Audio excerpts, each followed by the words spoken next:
नमस्कार दोस्तों, हिंदी साहित्य चैनल पर आप सभी दोस्तों का स्वागत है। दोस्तों, आज हम पढ़ेंगे क्लास 9 का जो पाठ नंबर 9 है, काव्यखंड से साखियां एवं शब्द। इस पाठ को हम अच्छी तरह से इसकी जो व्याख्या है उसको समझेंगे और महत्वपूर्ण तथ्य जो इस पाठ में दिए गए हैं उनके बारे में बात करेंगे। दोस्तों, आपके जो क्लास 9 है उसके जो हिंदी विषय के सभी जो पाठ है हमारे चैनल पर उपलब्ध रहेंगे, समय समय पर अपलोड होते रहेंगे, तो आप उनको जरूर देखिएगा। पाठ 9 को शुरू करते हैं। कबीरदास जी का जो ये पाठ है, सबसे पहले हम इनके बारे में सामान्य परिचय जो पढ़ेंगे, क्योंकि आपके एग्जाम में जो साहित्यिक जो परिचय है, जो लेखक का, इस प्रकार के कुछ क्वेश्चन जो आपकी परीक्षा में पूछे जाते हैं, तो इनके बारे में जानकारी जो पढ़ेंगे। कबीर के जन्म और मृत्यु के बारे में अनेक धारणाएं प्रचलित है। कहा जाता है कि सन 1398 ईस्वी में काशी में उनका जन्म हुआ और सन 1518 के आसपास मगहर में इनका देहांत हो गया। तो दोस्तों, कबीर ने विधिवत शिक्षा नहीं पाई थी, अर्थात किसी भी स्कूल में नहीं गए थे, अनपढ़ थे, लेकिन उन्होंने जो सत्संग वगैरह जो घूम घूम कर पर्यटन के माध्यम से सत्संग वगैरह की या सुनी, उसके अनुभव से ही उन्होंने ज्ञान प्राप्त किया था। भक्ति काल जो निर्गुण संत का परंपरा के प्रमुख कवि कबीर की रचनाएं मुख्यतः कबीर ग्रंथावली में संग्रहित है, किंतु कबीर पंथ में उनकी रचनाओं का संग्रह बीजक को प्रमाणिक माना जाता है। जो इनका जो काव्य संग्रह है, जो रचनाओं का बीजक नाम से, उसको प्रमाणिक माना जाता है। कुछ रचनाएं गुरु ग्रंथ साहिब में भी इनके जो पद है वो संकलित है। कबीर अत्यंत उदार, निर्भय और सद्गृहस्थ संत थे। राम और रहीम की एकता में विश्वास रखने वाले कबीर ने ईश्वर के नाम पर चलने वाले हर तरह के पाखंड, भेदभाव और कर्म कांड का खंडन किया। उन्होंने अपने काव्य में धार्मिक और सामाजिक भेदभाव से मुक्त मनुष्य की कल्पना की। ईश्वर प्रेम, ज्ञान तथा वैराग्य, गुरु भक्ति, सत्संग और साधु महिमा के साथ साथ आत्मबोध, जगत बोध की अभिव्यक्ति उनके काव्य में हुई है। कबीर की भाषा की सहजता ही उनकी काव्यात्मकता की शक्ति है। जन भाषा के निकट होने के कारण उनकी काव्य भाषा में दार्शनिक चिंतन को सरल ढंग से व्यक्त करने की जो ताकत है। इस पाठ में जो साखियां हैं उसमें प्रेम का महत्व, संत के लक्षण, ज्ञान की महिमा, पाखंडों का विरोध आदि भावों का उल्लेख हुआ है। और जिसमें 7 साखियां दी हुई है और 2 शब्द दिए गए हैं। पहले शब्द में पाखंडों का विरोध एवं अपने भीतर ही ईश्वर की व्याप्ति का जो संकेत है, तो दूसरे शब्द में ज्ञान की आंधी के रूपक के सहारे ज्ञान के महत्व का वर्णन किया है। कबीर कहते हैं कि ज्ञान की सहायता से मनुष्य अपनी दुर्बलताओं से मुक्त होता है। तो चलिए दोस्तों, अब हम जो पाठ में दी गई साखियां, उनकी जो व्याख्या अर्थ पढ़ेंगे और जो इस जो साखियों में जो कठिन शब्दार्थ है उनका अर्थ भी जानेंगे। पहली जो साखी है, मान सरोवर सुभर जल हंसा के लिकराही, मुक्ता फल मुक्ता चुगे अब उड़ी अनत न जाही। सबसे पहले हम इस जो साखी में कठिन शब्दार्थ है उनको देख लेते हैं, उसके बाद में इसका अर्थ पढ़ेंगे। मान सरोवर का अर्थ क्या होता है? हिमालय पर स्थित एक पवित्र सरोवर, पवित्र झील है जो हिंदू धर्म के अंतर्गत जो मान्यता है। सुभर का अर्थ होता है अच्छी तरह से भरा हुआ, निर्मल या स्वच्छ। हंसा, हंस। इस साखी में कबीर ने प्रतीक के माध्यम से अर्थ को समझाया है। तो इसका जो सीधा अर्थ जो हमारी मान्यता के अनुसार निकलेगा तो हंसा का अर्थ हंस होगा, हंस जो पक्षी। और अगर कबीर की प्रतीक की भाषा के माध्यम से समझेंगे तो हंस का जो प्रतीक साधक या साधु महात्मा भक्त, इसका अर्थ यह निकलेगा।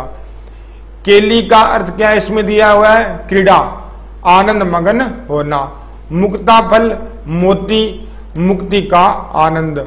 इसी प्रकार मुक्ता मुक्त होकर या स्वतंत्र होकर। अनत, अनत का अर्थ होता है अन्यत्र या और कहीं। अब देखिएगा, सबसे पहले इस जो साखी का जो मूल उद्देश्य है वो समझिएगा, उसके बाद में आपको इसका जो विस्तार से अर्थ समझाऊंगा। इसमें कबीरदास जी कहते हैं कि निर्मल मन से ही निराकार ईश्वर की आराधना का आनंद प्राप्त होता है।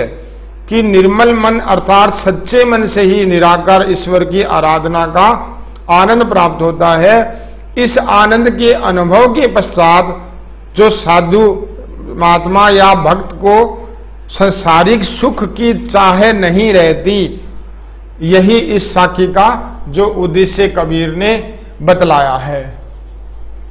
तो इसकी जो व्याख्या देखिएगा, पहले तो इसकी व्याख्या हम देखेंगे कि हमारी मान्यता के अनुसार जो इस साखी का अर्थ क्या होगा, और कबीर अपनी प्रतीक शैली में, प्रतीकात्मक शैली में हमें किस ओर मोड़ना चाहते हैं उसको देखेंगे। तो मान सरोवर सुभर जल, मान सरोवर जो झील है तिब्बत में, जो सुभर जल।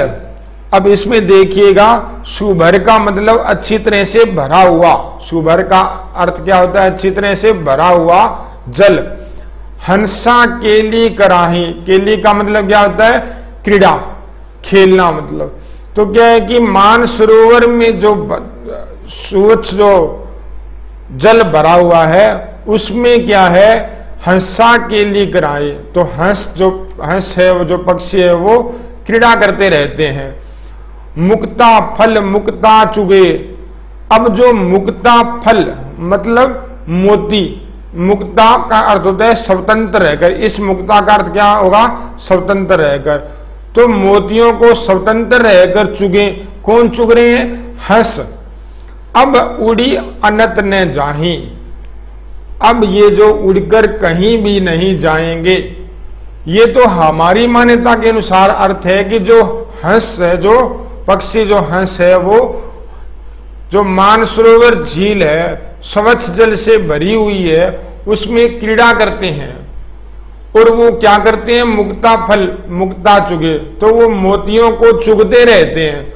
अब उड़ी अनंत न जाए, और अब उड़कर वो कहीं नहीं जाएंगे क्योंकि उन्हें बहुत आनंद प्राप्त होता है। इसी प्रकार जो कबीरदास जी ने हंसा का जो प्रतीक लिया है जीवात्मा, तो जीवात्मा का जो प्रतीक हंस के माध्यम से बताया, जीव की जो आत्मा होती है, तो जो एक सच्चा भक्त होता है, साधु जो संत होता है, वो क्या है कि मानसरोवर, यहां इसका अर्थ निकलेगा कि जो स्वच्छ हृदय या स्वच्छ मन, स्वच्छ हृदय में जब सच्चे संत को आनंद प्राप्त होता है, तो वो क्या है कि वहां पे आनंद को प्राप्त करता हुआ वहीं रहता है और दूसरी जगह नहीं उड़ता या नहीं जाता। अर्थात इसका और भी हम अर्थ आपको बताते हैं कि कबीरदास जी कहते हैं कि निराकार परम ब्रह्म की साधना में जो लीन साधक है, उनका मन आनंद से परिपूर्ण रहता है, आनंद से परिपूर्ण रहता है। वे अपने स्वतंत्र मन से बिना किसी भाव से मुक्ति के परम आनंद का अनुभव किया करते हैं और इस जो आनंद में वो कहीं भी बाहर या सांसारिक जो जीवन में नहीं आना चाहते। इसके आगे जो साखी है वो दूसरी, इसमें क्या है, कबीरदास जी ने क्या बताया है? प्रेमी ढूंढते मैं फिरूं, प्रेमी मिले न कोई, प्रेमी को प्रेमी मिले, सब विष अमृत होई। इसमें देखिएगा कबीरदास जी कहते हैं कि प्रेमी ढूंढते मैं फिरो। अब इसमें सबसे पहले तो हम इस साखी का जो विशेष जो उद्देश्य दिया गया है उसको समझेंगे, इसके बाद व्याख्या। कबीरदास जी कहते हैं कि ईश्वर प्रेम अथवा प्रभु की भक्ति में मोह, ईर्ष्या, क्रोध आदि जो संसारिक दुर्गुण है उनको मन से बाहर करके उसे प्रभु कृपा के आनंद से परिपूर्ण करने की जो शक्ति होती है, कबीर ऐसे ही ईश्वर प्रेमियों की संगति के लिए ललायित है। तो कबीरदास जी कहते हैं कि प्रेमी ढूंढते मैं फिरो, कि मैं प्रेमी ढूंढते मैं फिरो, कि मैं फिर रहा हूं जगत में प्रेमी को ढूंढते हुए, प्रेमी मिले न कोई। अब देखिएगा सीधा अपने जो अर्थ निकालेंगे वो तो प्रेमी, इसका अलग जो अर्थ निकलेगा। कबीरदास जी के अनुसार जो ये प्रेमी कौन है, ये सच्चा ईश्वर भक्त है। सच्चे ईश्वर के जो भक्त को ढूंढने का प्रयास किया जा रहा है कबीरदास जी के द्वारा। प्रेमी ढूंढते मैं फिरूं, प्रेमी मिले न कोई, प्रेमी को प्रेमी मिले सब विष अमृत होई। कि अगर सच्चे हैं, अगर हम सच्चे ईश्वर के भक्त हैं तो ही हमें जो सच्चा ईश्वर का भक्त अर्थात प्रेमी मिलेगा। और अगर प्रेमी वो मिल गया तो हमारे में जो दोनों में जो बुराइयां या दुर्गुण है, विष है जो, वो अमृत हो, तो वो सद्गुणों में बदल जाएंगे। आपको इसका अर्थ समझ में आ गया होगा कि कबीरदास जी कहते हैं कि ईश्वर प्रेमी किसी भक्त की खोज में भटक रहे हैं किंतु उन्हें सच्चा ईश्वर भक्त नहीं मिला। यदि किसी ईश्वर भक्त का दूसरे ईश्वर भक्त में मिलन हो जाता है तो उनके मन में स्थित जो अवगुण है, दुर्गुण है, जो विष के रूप में इस जो साखी में दिखाए गए हैं, वो आनंद रूपी अमृत में बदल जाते हैं। ठीक है दोस्तों, तो इसके जो कठिन शब्द थे उनको देखिएगा। प्रेमी अर्थात प्रभु भक्त, विष, जो विष किसको बताया गया है, संसारिक दुख दुर्गुण, अमृत किसको बताया गया है, परम आनंद। इसी प्रकार हम अब तीसरी साखी की ओर बढ़ते हैं। इस साखी को देखिएगा। हस्ती चढ़िए ज्ञान को सहज दूली चाडारी, स्वान रूप संसार है भूकन दे झक मारी। इसमें देखिएगा कठिन शब्दार्थ देखिएगा। हस्ती का अर्थ क्या होता है, हाथी, और सहज का अर्थ होता है स्वाभाविक या आराम पूर्वक। दुलीचा क्या होता है, जो कालीन छोटा आसन जिसे कह सकते हैं, गद्दी जिसे कहते हैं, इस पर बैठ के या तो भक्ति की जाती है, तो दुलीचा इसको कहा गया है। तो इस जो साखी में कबीरदास जी ने जो इनका जो मेन जो प्रमुख जो उद्देश्य था वो क्या था उसको समझिएगा। इसमें इन्होंने ज्ञान की साधना के बिना ईश्वर की प्राप्ति नहीं हो सकती, यही संदेश जो कबीरदास जी देना चाहते हैं। कबीर जी की वाणी में ज्ञान और भक्ति प्रेम की चरम साधना के दर्शन हमें होते हैं। तो कबीरदास जी कह रहे हैं कि हस्ती चढ़िए ज्ञान को, कि ज्ञान रूपी हाथी पर सवारी करिए, सहज दुलीचा डारे, और एक स्वाभाविक या साधारण जो दुलीचा है या कालीन है या आसन है या गद्दी है उसको बिछा करके उस पे जो ज्ञान रूपी हाथी है उसकी सवारी कीजिए।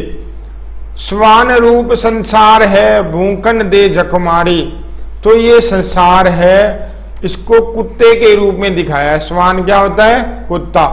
भूकन दे झकमारी, भूकन का अर्थ क्या होगा, भूकना, और झकमारी का मतलब ऐसे बेकार घूमना। तो कबीरदास जी के अर्थ के अनुसार उनका कहना है कि आपको, मनुष्य को कह रहे हैं कि आपको ज्ञान रूपी जो हस्ती है अर्थात हाथी की सवारी सहज दुलीचा जो बिछा करके उस पे करनी चाहिए। जो संसार है कुत्ता, जो कुत्ता है संसार, कुत्ते के रूप में जो संसार है वो आपको देखकर भौंकेंगे, लेकिन आपको बिना विचलित हुए अपने मार्ग पर डटे रहना है, अर्थात भक्ति करते रहना है। तो इसमें जो कठिन शब्दार्थ थे इनमें डारी का अर्थ क्या है? डालकर। स्वान का अर्थ क्या होता है? कुत्ता। ये याद करिएगा आप। झक मारना का अर्थ मजबूर होना या वक्त बर्बाद करना। तो इस प्रकार से इस पैरे में जो साखी में जो कबीर ने ज्ञान जो प्राप्त करने के लिए एक संदेश दिया है। अब हम अगली साखी की ओर बढ़ते हैं।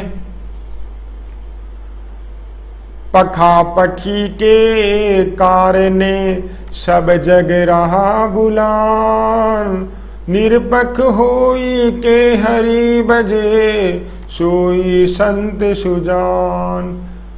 इसमें क्या कहना चाहते हैं कबीरदास जी? इनका जो मेन जो उद्देश्य है वो ये है कि सभी धर्म और साधना के सभी मार्ग उसी एक ईश्वर तक ले जाते हैं। इसलिए अपने अपने धर्म की श्रेष्ठता को लेकर जो भी द्वेष भावना मनुष्य में रहती है उसे दूर करना होगा। इस साखी में यह संदेश दिया गया है। देखिएगा इसके कठिन शब्दार्थ। पखा पखी, पक्ष विपक्ष। कारणे का अर्थ होता है कारण से, निरपक्ष का अर्थ होता है निष्पक्ष या विवाद से दूर, और सुजान ज्ञानी जो संत महात्मा है उनके बारे में इसका जो अर्थ निकलेगा। अब देखिएगा पखा पखी। पखा पखी का अर्थ होता है पक्ष और विपक्ष, मतलब दो पक्ष होते हैं पक्ष और विपक्ष के कारण, कि दो पक्षों के कारण सब जग रहा बुलान, सारे जो संसार को भूल रहा है। निरपक्ष होई के हरि भजे। निरपक्ष का अर्थ बिना किसी का पक्ष लिए, होई के हरि भजे, अगर हरि को भजते हैं तो सोई संत सुजान। तो क्या है कि ये सोई संत सुजान वही एक सच्चा संत होगा, सच्चा ज्ञानी होगा। कौन? जो बिना किसी पक्ष और विपक्ष के हरि की भक्ति करता है। इसका अर्थ आप अच्छी तरह से समझ गए होंगे कि पखा पखी के कारण, कि पक्ष और विपक्ष के कारण सब जग रहा बुलान, सारे जग को बूझ रहा है। और अगर हम बिना किसी पक्ष के होकर हरि की जो भक्ति करते हैं तो वही जो एक सच्चा ज्ञानी है, सच्चा साधु है। अगली साखी देखिएगा। हिंदू मुआ राम कही, मुसलमान खुदाई, कहे कबीर सो जीवता, दूहों के निकटी न जाई। अब देखिएगा इसमें जो मनुष्य धर्म के प्रति एक दूसरे से कटरता रखते हैं, इसी का संदेश कबीरदास जी ने इस साखी में दिया है कि हिंदू मुआ राम कही, मुसलमान खुदाई। अब इसके जो प्रमुख जो कठिन शब्दार्थ है वो देखिएगा। मुआ का अर्थ क्या होता है? मरा या नकारा। खुदाई का अर्थ होता है खुदा, और जीवता का मतलब जीवित रहना। दूहू मतलब दोनों। ये दोनों किस लिए कहा गया है? हिंदू और मुसलमान के लिए दूहू कहा गया है। ध्यान रखिएगा। हिंदू मुआ राम कही। हिंदू मुआ का मतलब मर गया, राम कही, राम राम करता करता हिंदू मर गया, और मुसलमान खुदा खुदा करते हुए मर गया। कहे कबीर सो जीवता। कबीरदास जी कहते हैं कि वही मनुष्य जीवित है जो दूहों के निकट न जाए। तो इस दोनों प्रवृत्ति के जो हिंदू और मुसलमान जो प्रवृत्ति है, तो इन दोनों के जो पक्षों को छोड़कर अगर अलग जगह से अपनी जो सच्ची भक्ति से अगर सच्ची भक्ति करता है तो वही मनुष्य जीवित होता है, वही जीवित माना जाता है। तो इन दोनों से दूर रहने के लिए कबीरदास जी ने कहा है।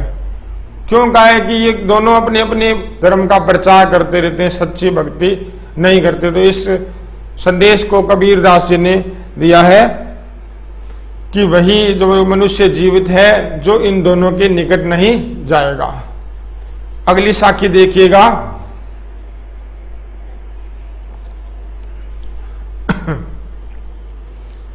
काबा फिरी काशी भया, राम ही भया रहीम, मोट चूर्ण बेदा भया, बेटी कबीरा जीम। तो इसके जो कठिन शब्दार्थ है वो देखिएगा। काबा क्या है? इसमें काबा मुसलमानों का जो पवित्र तीर्थ है उसके बारे में बात की गई है। काशी जो हिंदू धर्म का जो तीर्थ स्थल काशी है उसके बारे में। भया का अर्थ होता है हो गया, और मोट का अर्थ होता है मोटा, और चून का अर्थ क्या होता है? आटा। ध्यान रखिएगा। जीम का अर्थ क्या होता है? भोजन करना। तो इसमें जो संदेश दिया गया है वह सबसे पहले आप देखिएगा। इसमें कबीरदास जी ने क्या संदेश दिया है कि जब भगत या साधक सर्वत्र एक ही ईश्वर के दर्शन करने लगता है तो उसके मन में व्याप्त सारे जो भ्रम, कुतर्क और मतभेद समाप्त हो जाते हैं। उसका मन एक दिव्य आनंद के अनुभव से तृप्त हो जाता है। तो भावना से जोड़ा है कबीर ने कि मनुष्य अगर सोच ले कि काबा फिरी काशी भया, कि काबा ही जो काशी है और राम ही रहीम है, अर्थात एक हो जाएं, तो मोटा चून जो मैदा भया। तो मोटा चून क्या होता है कि जो मोटा जो आटा होता है वो भी मैदा बन जाता है। तो वो भी मैदा का मतलब महीन बन जाता है। बेटी कबीरा जीम, अगर इसको हम मैदा के माध्यम से, मैदा के तरीके से सोच करके इसे जीम या भोजन करेंगे तो समरसता एक व्याप्त हो जाएगी संसार में, और हर कोई यही सोचने लगेगा कि काबा ही काशी है और राम ही रहीम है। अगली साखी देखिएगा। ऊंचे कुल का जन्मिया, जे करनी उच्च न होई, सुभरन कलश सूरा बरा, साधु निंदा सोई। इसके कठिन शब्दार्थ देखिएगा। जन्मिया का अर्थ होता है जन्म लेने वाला, करनी का अर्थ होता है काम या क्रियाकलाप, और सुवर्ण का अर्थ क्या होता है? सोना। कलश का अर्थ घड़ा, और सूरा का अर्थ क्या होता है? शराब या मदिरा। तो इस साखी में कबीरदास जी ने क्या बताया है? उन्होंने संदेश दिया है कि कर्मों के आधार पर किसी व्यक्ति को साधु समाज में प्रशंसा प्राप्त होती है, ना कि ऊंचे कुल में जन्म लेने से। कि साधु महात्मा है वो ऊंचे कर्म करने वाले मनुष्यों की प्रशंसा करेंगे। ऐसे नहीं है कि कोई ऊंचे कुल में किसी ने जन्म लिया है तो उसकी प्रशंसा साधु महात्मा करेंगे, ऐसा नहीं होगा। देखिएगा इस साखी का अर्थ, ऊंचे कुल का जन्मिया। तो ऊंचे कुल में, ऊंचे वंश में जन्म लेने वाला जो मनुष्य है, जे करनी उच्च न होई, अगर उसके जो कर्म है वो अच्छे नहीं होंगे। जिस प्रकार सुवर्ण कलश, तो सुवर्ण का अर्थ क्या है? सोना, स्वर्ण। तो सोने से कलश जो घड़ा है, अगर सोने के घड़े में सूरा का अर्थ होता है शराब, अगर शराब भर दी जाए तो साधु निंदा सोई, तो साधु उसकी निंदा ही करेंगे। वो ऐसे नहीं सोचेंगे कि ये हमारे लिए जो पेय पदार्थ है तो उसकी निंदा ही करेंगे। तो कबीरदास जी ने साखी के माध्यम से बताया है कि साधु जो महात्मा है जो प्रशंसा उन्हीं की करेंगे जिनके कर्म उच्च होंगे, कर्म ऊंचे होंगे। ठीक है दोस्तों, अब हमने इस पाठ में 7 साखियां दी हुई थी, उनका अर्थ पढ़ चुके हैं, और अब हम जो इसमें 2 शब्द दिए गए हैं उनका अर्थ समझेंगे। चलिए शुरुआत करते हैं।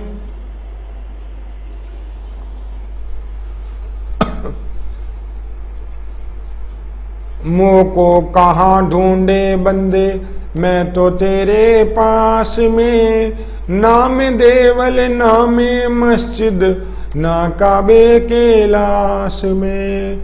ना तो कोने क्रिया कर्म में, नहीं योग वैराग में। खोजी होए तो तुरते मिली हो, पल भर की तलाश में।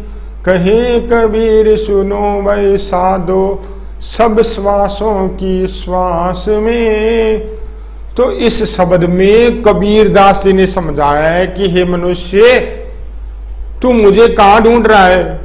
जो बाहरी दिखावा, बाहरी पाखंड कर करके तू मुझे कहां खोज रहा है? मैं तो तेरे हृदय में हूं, तेरे एक एक श्वास में बसा हूं। अगर मैं तेरे एक एक श्वास में ना बसा होता तो तू जीवित नहीं रहता। तो कहने का अर्थ कबीर जी ने समझाया है कि जो बाहरी जो क्रियाक्रम है, जो पाखंड है दिखाकर तू मुझे कहां ढूंढ रहा है? मैं तो तेरे हृदय में बसा हूं। इस शब्द के जो कठिन शब्दार्थ है वो देखिएगा। मोकों का अर्थ होता है मुझे, बंदे का अर्थ मनुष्य या मानव, देवल का अर्थ होता है मंदिर। आप भी इसको जो नोट कर लीजिएगा। काबा मुसलमानों का तीर्थ स्थान, कोने का अर्थ किसी क्रियाक्रम का अर्थ संसारिक आडंबर। इसी प्रकार योग, योग साधना या भक्ति। वैराग का अर्थ होता है वैराग्य। तो अब इस शब्द का अर्थ देखिएगा। मोको कहां ढूंढे बंदे, मोको का अर्थ क्या होता है? मुझे कहां ढूंढ रहा है मनुष्य? मैं तो तेरे पास में, मैं तो तेरे पास में हूं। ना में देवल, देवल का अर्थ क्या होता है? मंदिर। ना में मस्जिद, मस्जिद तो मैं ना तो मंदिर में हूं और ना ही मस्जिद में, ना काबे कैलाश में।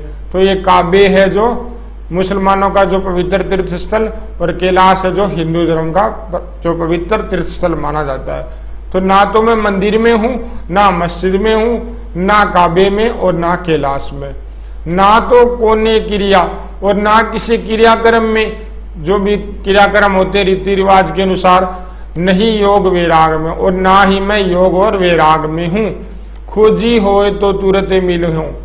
अगर मनुष्य तुम खोजी है, खोजने वाला है सच्चे मन से, तो मैं तुरंत मिल जाऊंगा पल भर की तलाश में। अगर तू सच्चे मन से बिना किसी दिखावे के मुझे याद करेगा तो मैं तुझे पल भर की तलाश में मिल जाऊंगा। कहे कबीर सुनो भाई साधो, कबीर दास जी कह रहे हैं सुनो भाई साधुओं, सब श्वासों की श्वास में। तो कि ईश्वर है वो हर एक श्वास में बसा हुआ है। इसलिए बाहरी जो दिखावा करने की बजाय अपने अंदर ईश्वर को खोजिएगा, अपने अंतरात्मा से सच्चे मन से उसे याद कीजिएगा। अगला जो शब्द है वो देखिएगा। संतो भाई आई ज्ञान की आंधी रे, ब्रह्म की टाटी सबे उड़ानी, माया रहे न बांधी। हित चित्त की द्वेदूनी, गिरानी मोह बलिंदा टूटा। तृष्ण छानी परिघर ऊपर, कुबुद्धि का भांडा फूटा। जोग जुगती करी संतो बांधी, निर्चु चुवे न पानी। कूड़ कपट काया का निक्ष्या, हरि की गति जब जानी। आंधी पीछे जो जल बूठा, प्रेम हरि जन भीना। कहे कबीर भान के प्रगटे, उदित भया तम खीना। जो इसका संदेश, विशेष जो संदेश है कबीर दास जी का इस शब्द में, कि साधक के जीवन में, साधक अर्थात भक्त, भक्त के जीवन में ज्ञान का प्रकाश अगर उदय हुआ तो जो अज्ञान रूपी अंधेरा वो स्वयं नष्ट जो हो जाएगा। तो कहने का जो सिंपल सा अर्थ है वो समझिएगा कि कबीर दास जी ने कहा है कि मनुष्य अज्ञान रूपी जो एक संसार में डूबा हुआ है, जब उसको ज्ञान की प्राप्ति होती है तो ये जितना भी संसारिक मोह है, ये पाखंड वगैरह जो भी तृष्णा, मोह, लालच, जो भी ये जो दुर्गुण है वो सभी भाग जाएंगे और ज्ञान की प्राप्ति होगी तो मन आनंदित हो जाएगा।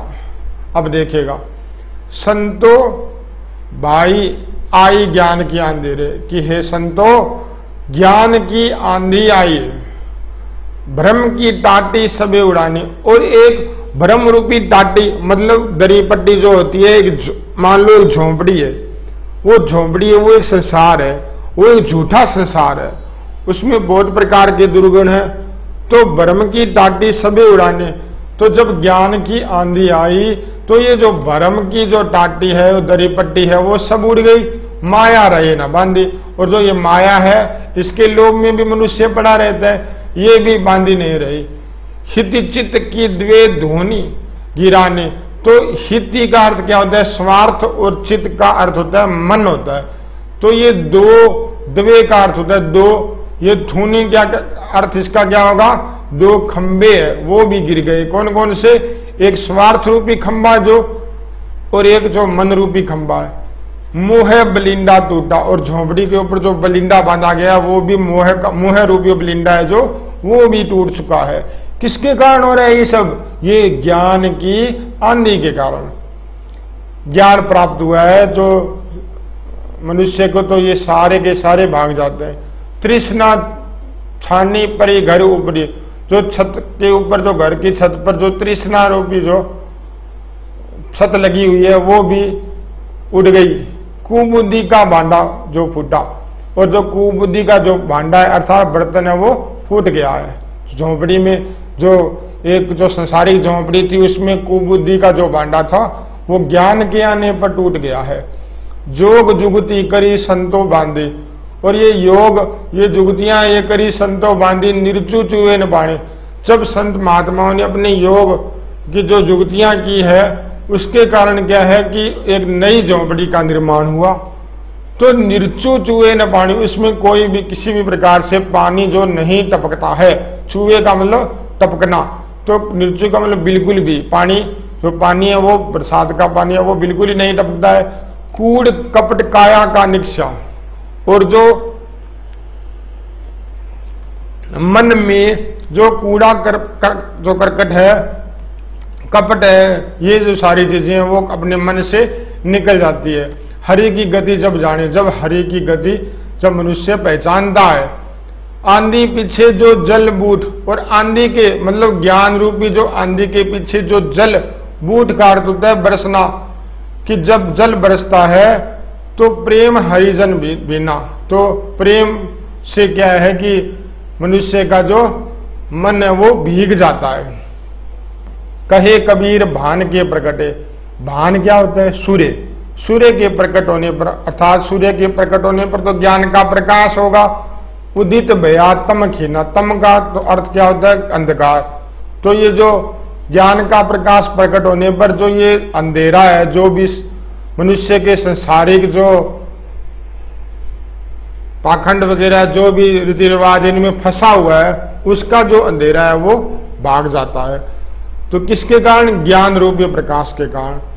तो अब आपको इस शब्द का अर्थ भी समझ में आ गया होगा कि कबीरदास जी कहना चाहते हैं कि ज्ञान रूपी प्रकाश के आने के कारण ये संसारिक लोभ सब मनुष्य से दूर भाग गया है। अब इसके कठिन जो शब्द है वो देखिएगा, आप कॉपी में भी नोट कीजिएगा। टाटी का अर्थ टटिया या बांस की फटियों से बना हुआ पर्दा। माया का अर्थ क्या होता है? अज्ञान का बंधन। हिति का अर्थ स्वार्थ, और चित्त का अर्थ क्या होगा? मन। और थूनी का अर्थ क्या होगा? खंबा, स्तंभ या टेक। बलिंडा छत पर बांधी जाने वाली बल्ली। और टूटा का अर्थ हो टूटा। तृष्णा का तृष्णा प्यास या चाहे। और छानी का अर्थ क्या होगा? छप्पर। तो इसके बाद के जो अन्य शब्द है, घर का अर्थ मकान। कुबुद्धि का मतलब कुबुद्धि या बुरे विचार। भांडा का अर्थ होगा बर्तन। जोग जुगति का अर्थ होगा योग साधना की युक्तियां। निर्चु का अर्थ थोड़ा भी। चूहे का अर्थ रिश्ता है या टपकता है। कूड़ जो कूड़ा कपट है, जो कपट रूपी कूड़ा। काया का अर्थ क्या होता है? शरीर। इसी प्रकार बूढ़ा का अर्थ बरसना। भीना का अर्थ भीगा। और भान का अर्थ क्या होता है? सूरज। इसी प्रकार उदित भया उगने पर या प्रकट होने पर। तम खीना का अर्थ अंधेरा नष्ट हो गया। तो आज के इस वीडियो में आपको ये पूरा का पूरा पाठ अच्छी तरह से समझ में आ गया होगा।